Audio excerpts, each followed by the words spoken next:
activity in this video is to look at a function and what happens when we modify that function through addition or subtraction. We're going to start with the function h of x equals 1.45 square root of x. The graph of h of x is a square root function. It's increasing. It starts with an endpoint at 0, 0 and moves on to the right, gently increasing, going through points looking like about 2, 2 and maybe 4, 3-ish.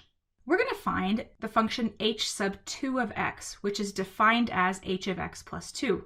H sub 2 of x equals h of x plus 2. Well, h of x is that 1.45 square root of x. That's all we need to plug in here. 1.45 square root of x plus 2. Let's see what that looks like if we go over to Desmos. In Desmos, I already have the graph of h of x on the screen, which I described earlier. I'm going to add to that the graph of h sub 2 of x, which is 1.45 times the square root of x plus 2. And this new function, h sub 2 of x, is also a square root function. It looks like it pretty much runs parallel to the original function. It doesn't get any closer or further away than it, but it has an endpoint of 0, 2, passing through points that look like about 2, 4 and 4, 5-ish. We can double check the endpoints if we want, so we can look and make sure the endpoint of the first one is really 0, 0, and the endpoint of the second one really is 0, 2, which it is. So let's go back to our notebook here and graph that. And it looks like this function has just taken the original graph and moved it up about 2 units. Let's try the next one.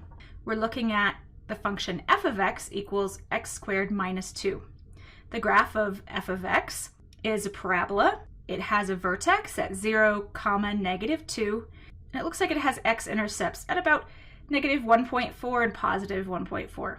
We're going to find f sub 2 of x equals f of x minus 3. So the piece we need to substitute here is the f of x piece. Instead of f of x minus 3, we're going to have x squared minus 2 minus 3. And that gives me x squared minus 5. Let's go over to Desmos and see what x squared minus 5 looks like. So we're over in Desmos, and we've already got f of x equals x squared minus 2 graphed. That's the one we already described. I'm adding to this the graph of f sub 2 of x, which is x squared minus 5. This new parabola has a vertex at 0, -5, and it has x-intercepts of about 2.2 and -2.2. The important thing is that this vertex has actually moved down 3 units. The actual shape of the parabola doesn't actually look different. It's just that it has moved down by 3. Let's go back to our notebook and sketch that. If I suspect the graph has moved down by 3, I could just take every point I have in the original parabola and move it down 3 units, giving me points like 0, -5, 1, -4, 2, -1, and mirroring that on the other side with -1, -4, and -2, -1. Looks like the behavior has been to move the graph down 3 units. Let's try another one. G of x equals the square root of x minus 0.5, that's under the square root, and then off to the right of the square root plus 1.2. This is the graph of a square root function. It has an endpoint of 0.5, 1.2, and it curves up in an increasing manner, maybe passing through the 0.4, 3-ish as well. We're going to find g sub 2 of x equals g of x minus 1. So the part we're plugging in for g of x is the entire expression, square root of x minus 0.5, and then off to the side minus 1. Let's go ahead and do that. We're plugging in the square root of x minus 0.5, and then off to the side plus 1.2 in for g of x. And then I still have to remember that I'm subtracting 1. That came from the original definition. Don't forget that part.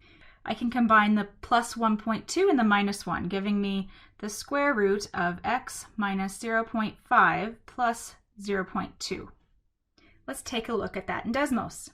I have the g of x function graphed in Desmos, and now I'm going to graph g sub 2 of x, which is the square root of x minus 0.5 under the square root, and then off to the right, 0.2. We can see that this is a square root function that looks like it has shifted down from the original function. It looks roughly parallel to the original function in that it never gets any further away from the original function. And if we go find the endpoint of this graph, the endpoint is 0.5, 0.2. think we can fairly safely say that this new function has moved down 1 unit from the old function. This new function, g sub 2 of x, has been moved down 1 from the original. Why don't you guys go ahead and try the next one. F of t equals t squared minus 3t minus 4. We want to find f sub 2 of t equals 3 plus f of t. Pause the video, give it a try.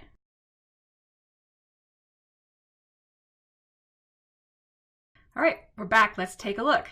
F sub 2 of t equals 3 plus f of t. We're going to plug f of t in where it goes in the definition.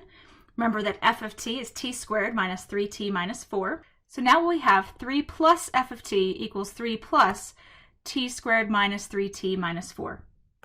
We do have some like terms there, the positive 3 and the negative 4. And that's going to give us t squared minus 3t minus 1. Let's go ahead and take a look at this in Desmos. The original graph, t squared minus 3t minus 4, was a parabola with a vertex at 1.5 comma negative 6.25, and it had x-intercepts of 4 comma 0 and negative 1 comma 0. Let's add our new function, f sub 2 of t equals t squared minus 3t minus 1. This new function has a vertex that is 1.5 comma negative 3.25. If you're paying attention, that's exactly 3 units higher. And it has x-intercepts, which I'm going to round slightly, of 3.3 and negative 0.3. If I tap the vertex on each graph, you'll see that the y values are exactly 3 units apart. So it looks like the effect this has had is to move the function up 3. Let's go back to our notebook and draw it. Helps to find some nice points on the original parabola and then just move each of those points up 3 units to get a graph of the new function. So f sub 2 of t was f of t moved up 3. In general, if we let a be some positive number, what does f of x plus a do to the function f of x? If we look back at our examples, h of x plus 2 moved the graph up 2 units. And 3 plus f of t, which is the same thing as f of t plus 3, also moved the graph up 3 units. I think it's a fairly safe bet that a guess here would be that f of x plus a moves f of x up a units. And then what does f of x minus a do to the function f of x? Well, we have the function f of x minus 3, and the effect of that was to move the graph down 3. And we had the function g of x minus 1, and the effect of that was to move the graph down 1. Fairly safe guess to say that f of x minus a moves f of x down a units. In general, we're going to find that changing the outside of the function always changes the graph vertically.